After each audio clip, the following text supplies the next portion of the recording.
Country form சீரியலுக்கு வணக்கம். இன்னைக்கு நம்ம சேலம் மாவட்டம் நங்கவெளியில திரு லோகேஷ் அவர்களை சந்திக்க வந்திருக்கோம். அவர் ஹாப்பி ஹனி அப்படின்னு ஒரு நிறுவனத்தை நடத்திட்டு வராரு. தேனீ வளர்ப்பு பீ கீப்பிங்ல ஒரு இளம் தொழில் முனைவர். இவர்கிட்ட நம்ம தேனீ வளர்ப்பை எத்தனை வருஷமா பண்ணிட்டு இருக்காரு, என்னென்ன தேனி வளர்த்திட்டு இருக்காரு, எத்தனை தேனி பெட்டி வச்சிருக்காரு, இவர் மாதம் வருமானம் எவ்வளோ, ஆரம்பிக்கிறப்போ என்னென்ன சவால் சந்திச்சாரு, ரொம்ப முக்கியமான கேள்வியா இன்னைக்கு ஒரு அதிர்ச்சியான தகவலா நிறைய பெரும் நிறுவனங்கள் தேன் விற்கிறதுல கலப்படம் பண்ணியிருக்காங்கன்னு செய்திகள்ல பார்த்திருப்போம்.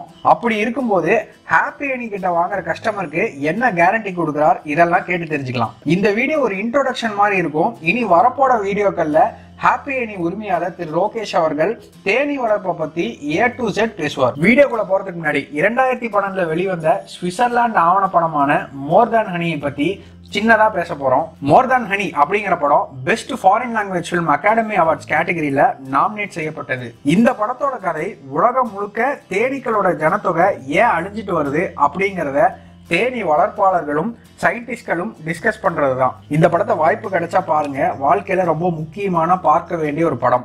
வணக்கம் சார். வணக்கம். உங்களை பத்தி சொல்லுங்க சார். என்னோட நேம் லோகேஷ். நான் வந்து நங்கவள்ளியில் இருக்கேன். மேட்டூர் தாலுக்கா சேலம் டிஸ்ட்ரிக்ட்ல நம்ம இது பண்ணிட்டு இருக்கோம். நான் வந்து 1.5 year ஹனிபி ஃபார்மிங் வச்சு பண்ணிட்டு இருக்கேன். எப்படி இந்த ஃபீல்ட்ல உங்களுக்கு வந்து இன்ட்ரெஸ்ட் வந்துச்சுங்க சார்? நான் வந்து சிவில் இன்ஜினியரிங் கிராஜுவேட்ங்க. நான் வந்து ஒரு சைட்டில் ஒர்க் பண்ணிட்டு தான் இருந்தேன் கோயம்புத்தூரில். நம்மள ஒரு பிஸ்னஸ் பண்ணலான்னு ஒரு ஐடியா வந்தப்போ நான் நிறைய ஃபீல்டை சூஸ் பண்ணேன். எனக்கு வந்து இந்த ஃபீல்டு வந்து எனக்கு செட் ஆகிற மாதிரி தெரிஞ்சிச்சு. அது இல்லாமல் நம்ம வீட்டில் இருக்கிறவங்களுக்கே நான் பியூர் ஹனிக்காக நான் ஃப்ரெண்ட்ஸ்கிட்ட நிறைய டைம் சொல்லி எதுவுமே பியூராக கிடைக்காம அந்த மாதிரிலாம் நானே நிறைய இடத்துல ஸ்ட்ரகிள் ஆகியிருக்கேன். அந்த மாதிரி இதில் நம்ம வீட்டுக்கான தேவைக்காக மட்டுமாச்சும் ஃபஸ்ட்டு நம்ம வளர்த்தலாம், அந்த மோட்டிவில் போகலான்னு சொல்லிட்டு தான் ஃபஸ்ட்டு ஒரு 10 பெட்டியில் ஆரம்பித்தேன். 10 பெட்டியில் ஆரம்பித்து இப்போ நம்மக்கிட்ட ஒரு 200 பெட்டிக்கு மேலே இருக்குது. இப்போ நீங்களே வந்து விவசாய தோட்டத்தில் வந்து பெட்டி வச்சு வளர்த்துறீங்களா, இல்லை வந்து உங்களுடைய மாடல் என்ன மாடலுங்க சார்? உங்கள் ஹாப்பி ஹனியோட மாடல் என்ன மாடல்? இப்போ நம்மக்கிட்ட வந்து சொந்தமானலாம் எந்த லேண்டுமே கிடையாதுங்க சார். நம்ம வந்து நம்மளுடைய ஃப்ரெண்ட்ஸ் சர்க்கிளோ இல்லை நெய்பர் சர்க்கிளோ அந்த மாதிரி தான் நம்ம பெட்டி வச்சு நம்ம பண்ணிகிட்டு இருக்கோம். அவங்களுடைய விவசாய காட்டில் தென்னந்தோப்பாகட்டும் மாந்தோப்பாகட்டும் எந்த அவங்க ஃபார்மிங் பண்ணாலுமே இது வைக்க ஒன்றும் பெருசான இடமே தேவையில்லை. இப்போ ஒரு மரத்துக்கு நடுவில் ஒரு நிழல் இருந்தால் போதும். இது அவங்களையுமே எந்த டிஸ்டர்பும் பண்ணாது, நம்மளையுமே எந்த இதுவுமே தொந்தரவு கொடுக்காது. இப்போ நம்மளை விட நம்ம வச்சு பெட்டி வச்சிருக்கிற லேண்ட் ஓனர்ஸுக்கு தான் நம்மளை விட ப்ராஃபிட்டே அதிகமாக இருக்கும். எப்படின்னு கேட்டிங்கன்னா, இப்போ நம்ம வைக்கிற தோப்பில் மகரந்த சேர்க்கை அதிகமாக நடக்கும். இப்போ தென்னை மரம் ஜாஸ்தி ஆகுங்க. ஆமாம். இப்போ தென்னை மரம்லாம் பார்த்தீங்கன்னா ஒரே இது காய் நிற்கிறதுக்கான வழி வந்து நம்ம ஏன்னா யாருமே அங்கே போயெல்லாம் நம்ம மருந்தடிச்சோ நம்ம எதுவுமே பண்ணுறதில்ல. நம்ம ஒரே மகரந்த சேர்க்கை தேனீக்கள் மட்டும்தான். அதில் வந்து 80 பெண் பூக்கு 20 ஆண் பூ தான் இருக்கும். ஒரு 100 பூன்னு வச்சுக்கிட்டோம்னா அது இருக்கும். அது பாலினேஷன் வந்து தேனீக்கள் மட்டும்தான் அதுக்கு இது ஆகும். இப்போ நம்மள ஒரு ஏக்கருக்கு ஒரு 7 பெட்டிக்கு மேலே நம்ம வைக்கிறது மூலியமா 30 to 40% ஈல்டிங் கண்டிப்பாக நம்மளால கொடுக்க முடியும், பண்ண முடியும். இப்போ ஒரு 1000 காய் நம்ம எடுக்கிறோம்னா 1400 காயை எடுக்கலாம். சரிங்க. இப்போ எல்லாருமே வந்து ஆர்கானிக் ஃபார்மிங் வந்து பண்றது கிடையாதுங்க. அப்படி இருக்கும்போது மருந்து அடிக்கிறதுனால தேனீக்களுக்கு ஏதாவது பிரச்சனை வருங்களா? ஆமா, கண்டிப்பா பிரச்சனை வரும். அது எப்படின்னு பாத்தீங்கன்னா, இப்ப நம்மளுடைய ஃபார்ம் பக்கத்துல மருந்து அடிக்கிறதுனால நம்மளுக்கு பாதிப்பு, கொஞ்சம் தள்ளி நம்ம அடிக்கிறதுனால நம்மளுக்கு பெரிய அளவுல எதுவும் பாதிப்பு ஏற்படாது. எப்படின்னு கேட்டீங்கன்னா, இன்னைக்கு வந்து இந்த ஒரு தென்னை மரம் இந்த ஒரு பிளான்ட் அதை ஃபிக்ஸ் பண்ணிடுச்சுன்னா திரும்ப நாளைக்கு அது அங்கேயே தான் போகும். இப்போ மருந்தடிக்கிறது வந்து பெரும்பாலானவங்க இப்போ குறைச்சிக்கிட்டாங்க. நிறைய பேர் மோஸ்ட்லி ஆர்கானிக்காக தான் போயிட்டு இருக்காங்க. அதனால நம்மளுக்கு ஒன்றும் அந்த அளவுக்கு பிரச்சனை வந்ததில்லை மருந்தடிக்கிறதுனால. ஆனால் சில டைம் கண்டிப்பாக ஆகும். சில மருந்தடிக்கிறது நம்ம எப்படி கண்டுபிடிக்கலாம்னா, இப்போ பெட்டி வச்சிருக்கிறத சுற்றி வாசல்கிட்டயே தேனீக்கள் செத்து இருக்கும். இப்போ இந்த ஒரு பெட்டியில வயசாகி ஒரு தேனி சாகுதுன்னா உள்ளாரி செத்துருச்சுனாலோ தேனீக்கள் தூக்கிட்டு போய் வெளியில போட்டுரும். நம்ம பெட்டி எப்பயுமே கிளீனா தான் வச்சிருக்கோம். இப்போ நீங்க இப்போ ஒரு இலையை கட் பண்ணி நீங்க உள்ளார போட்டீங்கன்னா கூட அடுத்த நாள் அது அங்கே இருக்காது. கட் பண்ணி எப்பயுமே அது ஒரு கூட்ட கிளீனா தான் வச்சுக்கோம். அப்படி மருந்தடிக்கிறது மூலியமா என்ன ஆகும்னா, இங்க பெட்டி சுத்தியே நிறைய தேனீக்கள் செத்து இருக்கும். அதுங்க தூக்கிட்டு போகாது. அப்பயே கண்டுபிடிச்சலாம் இந்த நியர்பைல எங்கேயும் மருந்தடிச்சிருக்காங்க அப்படின்னு சொல்லிட்டு நம்ம ஒரு 2-3 days நம்ம வேற இடத்துல வச்சுட்டு கூட நம்ம திரும்ப அந்த இடத்துல நம்ம வச்சுக்கலாம். ஏன்னா மருந்து எப்பயுமே டெய்லியும் அடிக்க மாட்டாங்க. இன்னைக்கு அடிக்கிறாங்கன்னா அதோடைய வீரியமே ஒரு 3 to 5 மணி நேரம் மட்டும்தான் இருக்கும். அதுக்கப்புறம் நீங்கள் அடுத்த நாள் கூட அது போய் தேன் எடுக்கிறதுக்காக தான் போகும். அப்போ ஒன்றும் இதுக்காக இருக்காது, பிரச்சனை இருக்காது. நம்ம பிரச்சனை இருக்காதுங்க. நீங்க தேனீ வளர்ப்புக்கு எங்க பயிற்சி எடுத்துக்கிட்டீங்க சார்? நான் வந்து என்ன மாதிரி ப்ரைவேட்டாக பண்ணுறவங்க கிட்ட ஃபர்ஸ்ட் நான் பயிற்சி எடுத்துக்கிட்டேன். அவங்க கிட்ட எடுத்துக்கிட்டு ஒரு 10 பெட்டி அவங்க கிட்ட தான் வாங்கினேன். வாங்கிட்டு தான் நான் என்னோட கெரியர் ஸ்டார்ட் பண்ணேன். எனக்கு ஆனால் அந்த அளவுக்கு இதுல ட்ரைனிங்லாம் ஒன்றும் பெருசா என்ன இது பண்ணல. நானே என்னோட அனுபவம் மூலியமா தான் நான் நிறைய கத்துக்கிட்டேன். பிராக்டிகலா அந்த எக்ஸ்பீரியன்ஸ் மூலமா தான் வந்து நீங்க கத்துக்கிட்டீங்க. நீங்க ஆரம்பத்துல நிறைய சவால் சந்திச்சிருப்பீங்க. என்ன மாதிரி சவால் சந்திச்சீங்க? ஏன்னா நான் இதுக்கு முன்னாடி நான் தேனி பூச்சி நான் பக்கத்துல கூட நான் தொட்டு பார்த்தது கிடையாது, அதுக்கிட்ட கொட்டையை வாங்கினது கிடையாது இது நாள் வரைக்கும் வாழ்க்கையில. ஃபர்ஸ்ட் டைம் என்ன கொட்டினப்பெல்லாம் எனக்குலாம் ஒரு 3-5 நாளே எனக்கு அந்த இது வீங்கிறது அப்படியே இருந்துச்சு. அந்த மாதிரிலாம் எனக்கு இருந்துச்சு. அப்புறம் நான் என்னதான் ட்ரைனிங் எடுத்துக்கிட்டாலும் நம்ம ப்ராக்டிஸ் பண்ணாதான் அந்த நாலேஜ் நம்மளுக்கு கெயின் ஆகும். நானே இப்போ பெட்டி பிரித்து வைக்கிறதோ இப்போ தேன் எடுக்கிறதோ அந்த மாதிரிலாம் பண்ண ஆரம்பித்தேன். நான் இப்போ ஃபஸ்ட் டைம் எனக்கு ரொம்ப ஸ்ட்ரகிள் ஆனதுக்கு காரணம் என்னன்னு பார்த்தீங்கன்னா பெட்டி பிரித்து வைக்கிறது. இப்போ டெக்னிக் எனக்கு ஒழுங்காக அவ்வளோ நாலேஜ் இல்லாதனால பெட்டி பிரித்து வைக்கும்போது எனக்கு நிறைய கொட்ட ஆரம்பிச்சிருச்சு. அப்போ இந்த 2 கால்லையுமே நான் நார்மலான செப்பல் தான் போட்டு போயிருந்தேன், ஷூஸ் போடாமல். ஏன்னா அப்போ நான் பிகினர், ஒரு ட்ரைனிங் எதுவுமே அந்த அளவுக்கு இதாகாமல் நான் பண்ணதுனால எனக்கு எங்கள் சைடில் எங்கேயுமே கிடைக்காம எல்லா இடமும் அந்த காலில் கொட்ட ஆரம்பிச்சிச்சு. அப்போ எனக்கு 2 நாள் என்னால் நடக்கவே முடியல, அந்த அளவுக்கு எனக்கு வீங்கிடுச்சு. அதாவது நான் ப்ராக்டிஸ் இல்லாமல் ஸ்டார்டிங்லேயே பெட்டி பிரிக்கணும் அந்த மாதிரி ஒரு திங்கிங்கில் நான் பண்ணதுனால. அப்புறமா தான் நான் ரியலைஸ் பண்ணிக்கிட்டேன் அதெல்லாம் நெக்ஸ்ட் லெவலு, நம்ம அதெல்லாம் பொறுமையாக தான் போகணும். நம்ம ஃபஸ்ட்டு நம்ம மோட்டிவ் வந்து இது தேன் எடுக்கிறது தான். ஃபஸ்ட்டு தேன் எடுத்துட்டு அப்புறமா அந்த இதுக்கு போகலாம் அப்படின்னு சொல்லிட்டு. இப்போ நம்ம பெட்டி வந்து இப்போ ஒருத்தங்கிட்ட வாங்குகிறோம், இப்போ நம்ம ப்ரைவேட்டாக வாங்குறோம்னா 3 ஃப்ரேம்லேருந்து கொடுப்பாங்க. அந்த 3 ஃப்ரேம்லேருந்து நம்ம எப்படி 4 ஃப்ரேமுக்கு அது மாறுது, 5 எப்போ மாறுது, 6 எப்போ கட்டுதுன்னு சொல்லி நம்ம அதை தான் ஃபஸ்ட் நம்ம அனலைஸ் பண்ணணும். அதுக்கப்புறமேட்டு தான் நம்ம இது நம்ம எடுத்தோடனே நம்ம அடுத்த கட்டத்துக்கு நம்ம யோசிக்கக்கூடாது. எப்படா தேன் வரும் நம்மலாம் ஆவலாலாம் இருக்கக்கூடாது. தேன் வந்து ஒரு சில பேருக்கு இப்போ மந்த்லி ஒன்ஸே கிடைக்கும், சில இடத்துல வைக்கும்போது மந்த்லி ட்வைஸே கிடைக்கும், சில இடத்துல 2 மாதம்லாம் ஆகும். அதனால இப்போ பெட்டியோட ஃபால்ட்டு கிடையாது, தேனி இதோட அந்த ஏரியாவோட சோர்ஸை பொறுத்து தான். எல்லாத்தையுமே தீர்மானிக்கிறது அந்த ஏரியாவோட சோர்ஸை பொறுத்து தான்.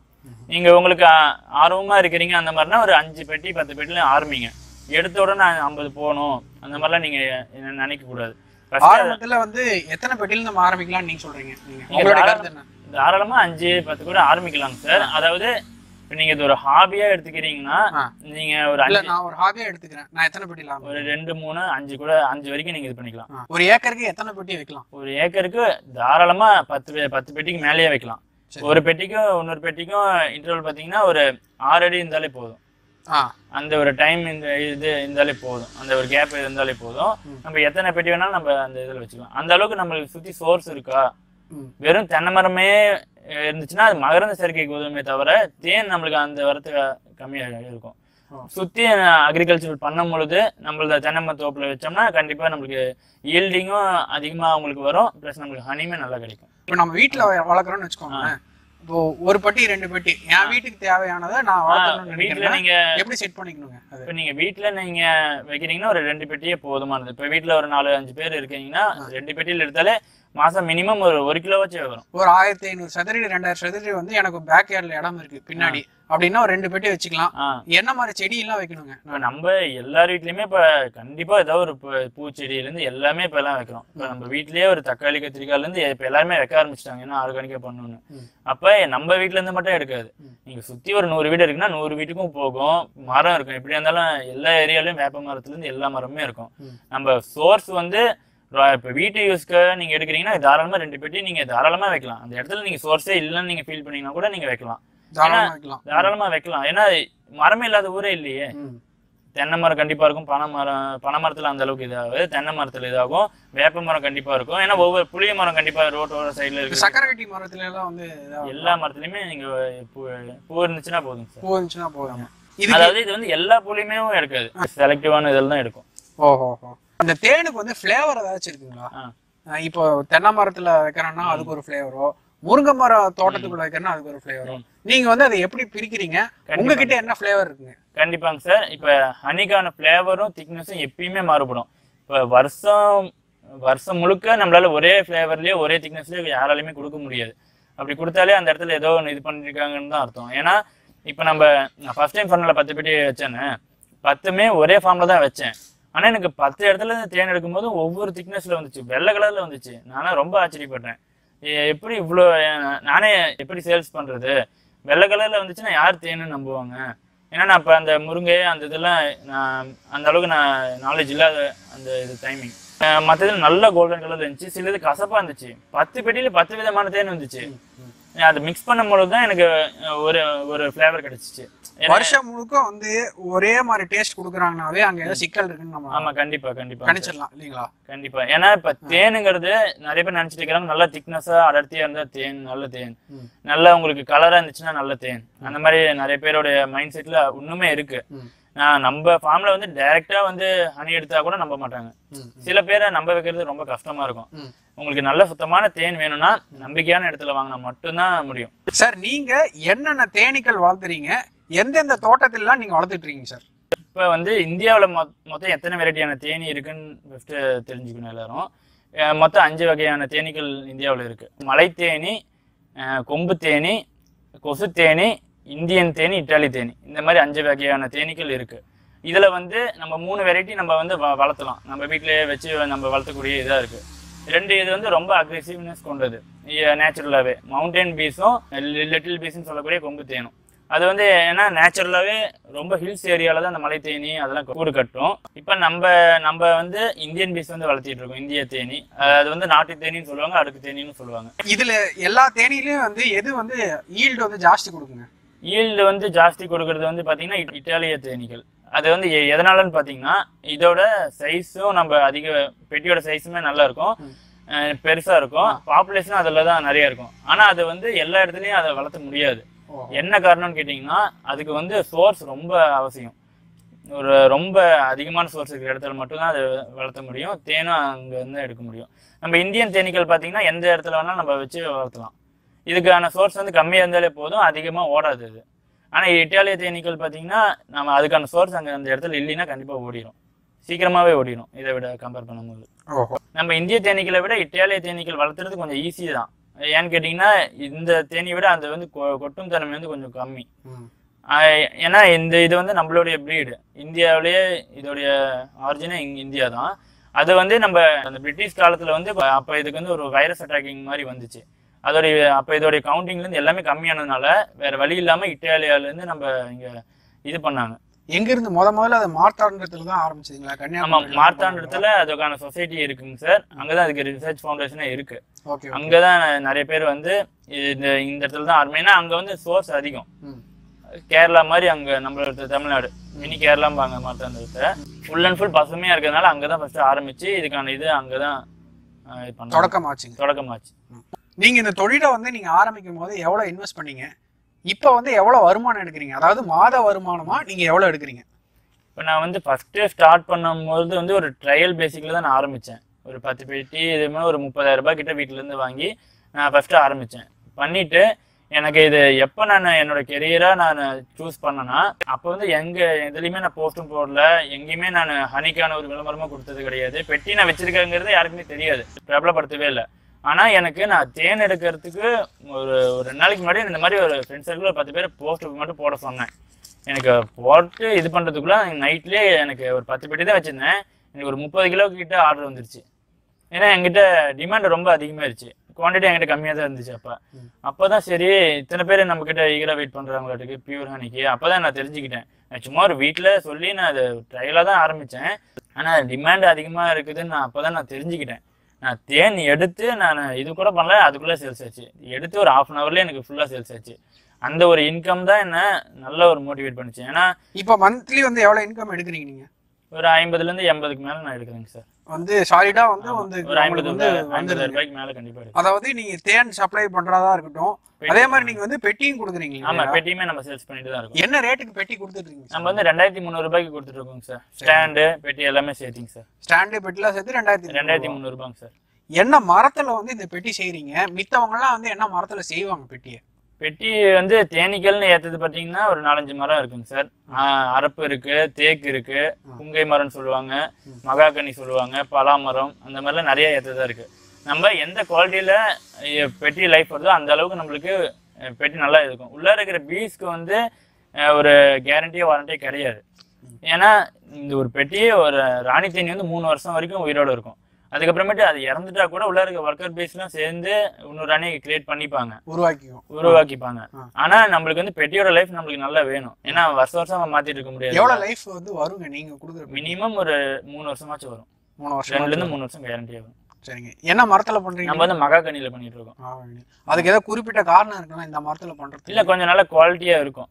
கொஞ்சம் இந்த புங்கை அதை கம்பேர் பண்ணும்போது மகாகனி கொஞ்சம் நல்லா பெஸ்டா இருக்கு. கஸ்டமரோட ரிவ்யூ நல்லா இருந்துச்சு. சரிங்க. அதனாலதான் நம்மளுக்கு கொஞ்சம் அதிகமா போனாலுமே நம்ம இந்த இதுல பெட்டியில பண்ணலாம். லாபத்தை குறைச்சிக்கிட்டு கஸ்டமருக்கு ஏன்னா நம்ம ஸ்டார்ட் பண்ணி ஒரு 1.5 இயர் தான் ஆகுது. இப்ப நம்மளுக்கு நல்ல நேம் ரீச் ஆயிட்டு இருக்கு. ஏன்னா நம்மளுக்கு நல்ல பேர் ஃபார்ம் பண்றதே கஷ்டம். அதனால நம்ம கம்மியான ப்ராஃபிட்டே போதும்னு சொல்லிட்டு நம்ம இதில் பண்ணிட்டு இருக்கோம். நீங்க வந்து ஆர்டர் பேசிஸ்ல பெட்டியை வந்து வெளியில கொடுத்து மெஷர்மெண்ட்லாம் கொடுத்து செஞ்சு கொடுத்துறீங்க? ஆமா ஆமாங்க. நம்ம எம்டி பெட்டியாவும் சேல்ஸ் பண்றோம், பீஸோடையும் சேல்ஸ் பண்றோம். நம்மளே இங்க மேனுஃபேக்சரிங்லாம் நம்மளே தான் பண்ணிட்டு இருக்கோம். எம்டி பெட்டினா என்ன ரேட் வருதுங்க? பீஸ் மட்டும் தனியா கொடுக்கணும்னா என்ன ரேட் வருதுங்க? பீஸ் மட்டும் 1300 ரூபாய்க்கு வாங்கிக்கலாங்க. எம்டி பெட்டி வித் ஸ்டாண்டோட 1000 ரூபாய்க்கு கொடுக்குறோம். ஸ்டாண்டோட வந்து 1000. ஸ்டாண்ட் இல்லாம 800 ரூபாய். பீஸ்னா அந்த ஃப்ரேம் வந்து அப்படியே எடுத்து நீங்க கொடுத்துருவீங்க? ஆமா ஆமா. இப்போ உங்ககிட்ட எம்டி பெட்டி இருக்கு, அதுல பீஸ் இல்லாத பட்சத்துல நீங்க இங்க வந்து நீங்க பெட்டி கொடுத்துட்டு பெட்டி நல்லா இருந்துச்சுன்னா நம்மளே எடுத்துட்டு நம்ம கிட்ட இருக்கிற பெட்டி அப்படியே கொடுத்துருவோம். சப்போஸ் உங்க பெட்டிக்கு நம்ம இது மிஸ் மேட்ச் ஆச்சுங்கன்னா நம்ம கிட்ட இருக்கிற ஃப்ரேம்ஸ்ல 3 ஃப்ரேம் எடுத்து ராணியோட நம்ம கொடுத்துருவோம். பெட்டிலாம் வந்து ஒரு பெட்டினா கூட உங்ககிட்ட இருந்து வாங்கிக்கலாமா? தாராளமா வாங்கிக்கலாம். அதுக்கு ஏதாவது டிரான்ஸ்போர்ட்டேஷன் சார்ஜ் பண்ணுறீங்க? இப்போ நம்ம வந்து வீக்லி ஒரு 10 days ஒன்ஸ் பாத்தீங்கன்னா நம்ம நிறைய டிஸ்ட்ரிக்ட் நம்ம வந்து போயிட்டு தான் இருக்கோம். இப்போ ஒரு ரூட் ஒரு 4-5 டிஸ்ட்ரிக்ட் நம்ம கவர் பண்ணிடுவோம். என்ன மாவட்டம் கவர் பண்றீங்க? நான் இது வரைக்கும் ஒரு 20 டிஸ்ட்ரிக்ட் மேலே நான் கொடுத்துருக்கேன். சரிங்க. 20 டிஸ்ட்ரிக்ட்ல ஒரு 400 பெட்டிக்கிட்டே நம்ம கொடுத்துருக்கோம். நம்ம அதெல்லாம் டிரான்ஸ்போர்ட்டேஷன் நம்ம யார்ட்டையுமே வாங்குறது இல்லை. இதே 2300 ரூபாய்க்கு தான் நான் கொடுத்துட்டு இருக்கோம். ஏன்னு கேட்டீங்கன்னா இப்போ நம்ம லோக்கல்ல இருக்கிறவங்களை மட்டும் நம்ம ஃபோக்கஸ் பண்ணக்கூடாது இல்ல. தமிழ்நாடு முழுக்க எல்லாருமே அக்ரிகல்ச்சர் லேண்ட் வச்சிருக்காங்க. எல்லாருமே நம்ம ஃபோக்கஸ் பண்ணுங்கிறது ஒரே மோட்டிவ்ல தான். இப்போ ஒரு 100 பெட்டிங்கும் பொழுது 100-150 பெட்டி அந்த ஏரியாவில் நம்மளுக்கு ஆர்டர் இருக்குன்னா நம்மளே டிரான்ஸ்போர்ட்டேஷன் ஃப்ரீ பண்ணிப்போம். அதை நம்ம ஓனாவே பண்ணியிருக்கோம். ஓனாவே நம்மளே போட்டுட்டு நம்மளே போய் அவங்களுக்கு பெட்டி மட்டும் கொடுத்துட்டு வரோம். இப்போ வந்து பெட்டி நம்ம கொடுக்கறது பார்த்தீங்கன்னா நைட் டைம்ல மட்டும்தான் கொடுப்போம். அது என்ன காரணம்னு கேட்டிங்கன்னா இப்போ நம்ம வெளியில போயிட்டு வர பீஸ் எல்லாமே செட்டில் ஆகுறது ஈவினிங் டைம்ல தான். ஈவினிங் ஒரு சன்செட் ஆனதுக்கு அப்புறமேட்டு தான். அதுக்கப்புறமேட்டு தான் நம்மளுக்கு ஃபுல் பாப்புலேஷனோட நம்ம கொடுக்க முடியும். நம்ம பகல கூட நீங்க பெட்டி எடுத்துட்டு போகலாம். ஆனா உங்களுக்கு வெளியில போன பீஸ் ஒரு 100 பீஸ் போச்சுனால அது நம்மளுக்கான லாஸ் தான். அது திரும்ப டெவலப் ஆகிறதுக்கு ஒரு 20 days ஆகும். நம்மளுக்கு அந்த அளவுக்கு பாப்புலேஷன், நம்மளுக்கு எந்த அளவுக்கு பாப்புலேஷனோட நீங்கள் எடுத்துகிட்டு போகிறீங்களோ அந்த அளவுக்கு உங்களுக்கு அங்கே சீக்கிரமாக குயிக்காகவே உங்களுக்கு கூடு கட்ட ஆரம்பிக்கிறதா இருந்தாலும் தேன் வைக்கிறதா இருந்தாலும் குயிக் இதாக நடக்குங்க. அதனால் நம்ம எப்போ பெட்டி யாருக்கு கொடுத்தாலுமே நம்ம நைட் டைமில் தான் கொடுக்கணும். நம்ம டிரான்ஸ்போர்ட்டேஷனோட நம்ம கொடுக்கும்போது நைட்டில் தான் நாங்கள் கொடுப்போம். இப்போ புதுசாக வந்து இந்த தொழிலுக்கு வரான்னு வைங்களேன், இப்போ இதோடைய சக்ஸஸ் ரேட் எப்படி சார் இருக்குது? சக்ஸஸ் ரேட் பார்த்துக்கிட்டிங்கன்னா சார் நம்மளுடைய மெயின்டெனன்ஸை பொறுத்து தான் இருக்குது. ஏன்னா எந்த ஒரு ஃபீல்டாக இருந்தாலுமே கண்டிப்பாக இப்போ ஒரு கோட் ஃபார்மிங்லேருந்து கவ் ஃபார்மிங் வரைக்கும் எது பண்ணாலுமே அதுக்கான மெயின்டெனன்ஸ் பண்ணி தான் நம்ம ஆகணும். ஆனால் மற்ற ஃபார்மிங்கை விட இதில் வந்து மெயின்டெனன்ஸ் கம்மி தான். ஏன்னு கேட்டிங்கன்னா வாரத்தில் ஒரு தடவை மட்டும் பராமரிப்பு பண்ணால் போதும். இந்த அடிப்பலகைன்னு சொல்லுவோம், இந்த அடிப்பலகையும் நம்ம சுத்தம் பண்ணால் போதும்.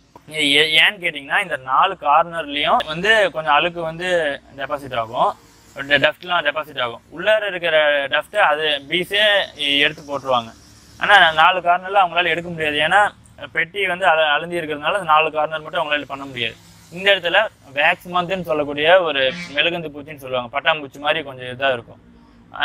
அந்த பூச்சி பார்த்தீங்கன்னா வந்து இந்த இடத்துல லே பண்ணிட்டு போயிடும். சார் ஒரு பெட்டிக்கு ஒரு வருஷத்துக்கு எவ்வளோ ஈல்டு எடுக்கலாம் சார்? நம்ம இப்போ பெட்டியில் எவ்வளோ ஹனி எடுக்கலாம்னு கேட்டிங்கன்னா அந்த ஏரியாவோட சோர்ஸை பொறுத்து தான் சார் நம்ம சொல்ல முடியும். எப்பயுமே நல்லா உங்களுக்கு ஃப்ளவர் இருக்கிற மாதிரி ஏரியாவாக இருந்துச்சுன்னா சில டைம் பார்த்தீங்கன்னா 1 monthல ஒன்ஸ் எடுக்கிற ஹனி வந்து ட்வைஸாக எடுக்கலாம். 15 நாளைக்கே 1 kg வரைக்குமே எடுக்கலாம். அந்த மாதிரிலாம் இருக்கு. சில இதை வருஷத்துல மினிமம் ஒரு 6 kg எடுக்கலாம் சார். 6 kgலேருந்து ஒரு 8 kg வரைக்கும் எடுக்கலாம். அப்போ ஒரு பெட்டி வச்சா ஒரு வீட்டுக்கு தேவையான ஹனி நம்ம எடுத்துக்கலாம். இது ஒன்றும் கெட்டு போகாத பொருள் தாங்க சார். நீங்க இந்த மாசம் யூஸ் பண்ணினாலும் அடுத்த மாசம் யூஸ் பண்ணிக்கலாம். அந்த மாதிரியான ஒரு பொருள் தான். உங்ககிட்ட வந்து பெட்டி வாங்கிட்டு போயிடுறாங்க, அவங்களுக்கு அதுக்கப்புறம் நீங்க என்னென்ன மாதிரி சர்வீஸ் கொடுப்பீங்க சார்? நீங்க வந்து நம்ம பிளேஸ்ல வந்து ட்ரைனிங் எடுத்துட்டு அதுக்கப்புறமேட்டு பெட்டி வாங்கிட்டு போகலாம். இல்ல மற்ற டிஸ்ட்ரிக்ட்ல இருக்கிறவங்க பெட்டி வேணும்னா நம்ம ஃபோன் கைடன்ஸ் மூலியமாவே நம்ம அவங்களுக்கு ட்ரைனிங் கொடுத்துருவோம். நம்ம அதுக்கான வீடியோஸ் பிக்சர்ஸ்லாம் நம்ம சென்ட் பண்ணி இந்த மாதிரியான மெயின்டெனன்ஸ் இந்த வீக்ல பண்ணணும் அந்த மாதிரியான கைடன்ஸ் நம்ம பண்ணிடுவோம். அது இல்லாமல் அவங்க என்ன டவுட்னாலுமே நம்மக்கிட்ட கேட்டுக்கலாம். நம்ம எந்த டைம் 24/7 நம்ம எப்பயுமே இதை கால் ரிசீவ் பண்ணுறதுல ஆகட்டும் எல்லாத்துலேயுமே நம்ம அவங்களுக்கு கம்பெனி கொடுத்துட்டு தான் இருக்கோம். தேன் பெட்டி வச்சிருக்கிறது மூலிமா நம்ம பிஸ்னஸ் தேன் மட்டும் கிடையாதுங்க சார். நீங்கள் பெட்டி பிரித்து வச்சு அதுலேருந்து நீங்கள் ஏர்னிங்ஸ் பண்ணலாம். ப்ளஸ் அதில் வேஸ்ட் ஆகிற வேக்ஸை வச்சு நீங்கள் அதை வேக்ஸாகவும் நீங்கள் ஏர்னிங் பண்ணலாம். ப்ளஸ் இதில் வந்து ஒரு கேட் மாதிரி போடுவாங்க, அது போட்டுட்டு இதில் கொண்டுட்டு வர அந்த போலன் அந்த மகரந்த தூள் அதை நீங்கள் அதையுமே நல்ல ரேட்டுக்கு போயிட்டு இருக்கு. ப்ளஸ் இதில் குயின் செல்லில் ஃபார்ம் ஆகிற ராயல் ஜெல்லி குயின் செல் மட்டும் இல்லை எல்லா செல்லையுமே அது ஃபார்ம் ஆகும். அந்த ராயல் ஜெல்லி நீங்களும் சேல்ஸ் பண்ணலாம். ராயல் ஜெல்லினா 1 kg 1 to 3 lakhs கிட்ட போகுது. சார் ரொம்ப முக்கியமான ஒரு கேள்விங்க. இன்னைக்கு வந்து கொஞ்ச நாளைக்கு முன்னாடி நம்ம செய்திகள்லாம் பார்த்துருப்போம். பெரிய பெரிய நிறுவனங்கள் வந்து தேன்ல வந்து கலப்படம் பண்றாங்க. அதாச்சு சைனால இருந்து வந்து இம்போர்ட் பண்ணி அந்த சுகர் சிரப் வந்து இம்போர்ட் பண்ணிலாம் வந்து பண்றாங்க. நம்ம ஊர் லேப் டெஸ்ட்ல வந்து அதை வந்து பிரேக் பண்ணக்கூடிய விஷயம்லாம் இருக்குதுன்னு சொல்லி சொல்றாங்க. இப்போ நீங்க உங்க கஸ்டமருக்கு என்ன கேரண்டி தரீங்க? எப்படி இருக்கும் உங்க தேனுங்க? இப்போ தேனோட குவாலிட்டி செக் பண்ணுறது பார்த்தீங்கன்னா சார், எல்லா தேனுமே ஒரே மாதிரி தான் சார் இருக்கும். நீங்கள் என்ன பண்ணீங்கனாலுமே இப்போ நம்ம அந்த காலத்து மெத்தட்லேருந்து நீங்கள் வந்தீங்கன்னா இந்த தண்ணியில் ஊற்றி பார்க்குறது, தீப்பெட்டியில் வரிசை பார்க்குறது, அது எல்லாமே எல்லா தேனுக்குமே வருங்க சார். நான் இப்போ ஏதோ ஒரு பிராண்ட்லேருந்து எடுத்துகிட்டு வந்து இதுதான் ஒரிஜினல்னாலும் அதே டெஸ்ட் தான் வரும். எல்லாமே ஒரே மாதிரி ரிசல்ட் தான் வரும். அப்ப டேஸ்ட் பண்ணி நம்ம கண்டுபிடிக்க முடியாதுங்க. நம்மளால 12 மாசமும் ஒரே டேஸ்ட்ல கொடுக்க முடியாது, ஒரே திக்னஸ்ல கொடுக்க முடியாது, ஒரே அந்த வெயிட்ல கொடுக்க முடியாது. ஒரே வெயிட் மீன்ஸ் அந்த அந்த குவான்டிட்டியோட இது அந்த இதுல கொடுக்க முடியாது. நம்ம தேன் வந்து நம்பிக்கையான இடத்துல நீங்க வாங்குனீங்கன்னா மட்டும்தான் உங்க இதாகும். இப்ப நம்ம கிட்ட வாங்குற கஸ்டமர் எல்லாருமே நம்பிக்கையா தான் வாங்குறாங்க. இப்போ ஒரு ஃபர்ஸ்ட் டைம் 1/2 kg வாங்குறவங்க அடுத்த டைம் 5 kg 10 kgக்கு அவங்க ஃபேமிலி சர்க்கிள்ல ரெக்கமெண்ட் பண்ணியே நம்ம கிட்ட வாங்குறாங்க. அதான் நம்மளுடைய வளர்ச்சிக்கான காரணம். நீங்க வந்து கலப்படம் இல்லாத தேன் வந்து கேரண்டியா வந்து கொடுக்குறீங்க. ஆமா, கண்டிப்பா நம்ம அந்த மாதிரி தான் கொடுத்துட்டு இருக்கோம். அதனாலதான் நம்மளுக்கு இந்த அளவுக்கு கஸ்டமரும் ரீச் ஆயிருக்காங்க. நம்ம 3 விதமான சைஸ்ல நம்ம கொடுத்துட்டு இருக்கோம். 1 kg 1/2 kg 250 grams சொல்லிட்டு நீங்க உங்களுக்கு ஃபர்ஸ்ட் டெஸ்டிங்காக கூட நீங்க 250 grams கூட வாங்கி சாம்பிள் பார்த்துட்டு அதுக்கப்புறமேட்டு கூட நீங்க பல்க் ஆர்டர் பண்றதா இருந்தாலும் உங்க ஃபேமிலி சர்க்கிளுக்கு கொடுக்கறதா இருந்தாலும் நீங்க வாங்கி கொடுத்துக்கலாம். கிலோ என்ன ரேட்டுங்க சார் கொடுக்குறீங்க? நம்ம வந்து 700 கொடுத்துட்டு இருக்கோங்க. நீங்க வந்து 200 பெட்டிக்கு மேல வச்சிருக்கீங்கன்னு சொன்னீங்க சார். நீங்க அப்படி இருக்கும்போது வந்து உங்க சொந்த இடத்துல தான் வச்சிருக்கீங்களா இல்ல வந்து எப்படி நீங்க இது வந்து தொழிலா பண்ணிட்டு இருக்கீங்க? நம்ம கிட்ட எந்த பெட்டி வச்சிருக்கிற லேண்ட் எதுவுமே நம்மளோட சொந்த இது கிடையாதுங்க. இப்போ நம்ம ஃபார்மர்ஸ் கிட்ட சொல்லி அவங்களுடைய மகசூல் அதிகரிக்கும் இந்த மாதிரி நம்ம சொல்லி அவங்களோட இடத்துல தான் நம்ம வச்சு பண்ணிட்டு இருக்கோம். அதாவது ஒரு ஃபார்மர் இருக்காருன்னா அவங்க கிட்ட போய் சொல்லி இந்த மாதிரி உங்களுக்கு மகசூல் அதிகரிக்கும் உங்க தென்னந்தோப்புல வைங்கன்னு சொல்லி அப்படிதான் பண்றீங்களா தவிர இது வரைக்கும் உங்ககிட்ட இடம் நீங்க தொழிலா செஞ்சுட்டு? ஆமாங்க சார். நம்ம ஃபர்ஸ்ட் ஒரு 2 இடத்துல தான் அந்த மாதிரி நம்ம கேட்டோம். அதுக்கப்புறமேட்டு அவங்களுக்கு ஈல்டிங் நல்லா வந்ததை பார்த்து நிறைய ஃபார்மர்ஸ் நம்ம கிட்டே கேட்டிருக்காங்க. இப்போ நிறைய ஃபார்மர்ஸ் அவங்களோட லேண்ட்ல வச்சு இது பண்ண சொல்லியிருக்காங்க. நம்ம அவங்க கிட்ட வைக்க முடியாத பட்சத்தில் அவங்களே பெட்டி வாங்கி அவங்களே மெயின்டைன் பண்ணிக்கிறாங்க. அதுல இருந்து தான் வந்து தேன் நீங்க எடுத்து அதை பேக் பண்ணி வந்து ஆமா ஆமா தனியா நீங்க வேற எதுவும் வாங்கல. நம்ம ஃபார்மர்ஸ் லேண்ட்ல தான் வச்சு நம்ம சீசன் பொறுத்து நம்ம ஒவ்வொரு இடத்துல மைக்ரேட் பண்ணிப்போம்.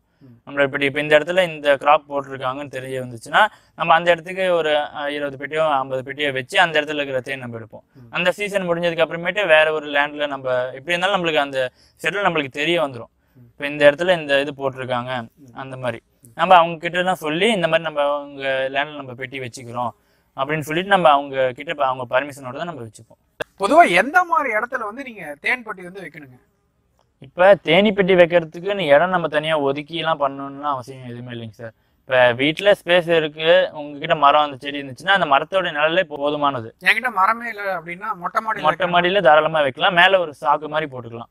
அது எதுக்காகனா ஹீட் எதுவும் உள்ளார டைரக்டா இறங்கக்கூடாதுங்கிறதுக்காக. ஹீட் இறங்குச்சுன்னா என்ன ஆகுங்க? என்ன ஆகுன்னு பார்த்தீங்கன்னா உள்ளார இருக்கிற ஹீட் அதால தாங்க முடியலன்னா அதோடைய ரெக்கைகளை அதுவே ஒரு ஃபேன் மாதிரி ஆட்ட ஆரம்பிச்சிடும்.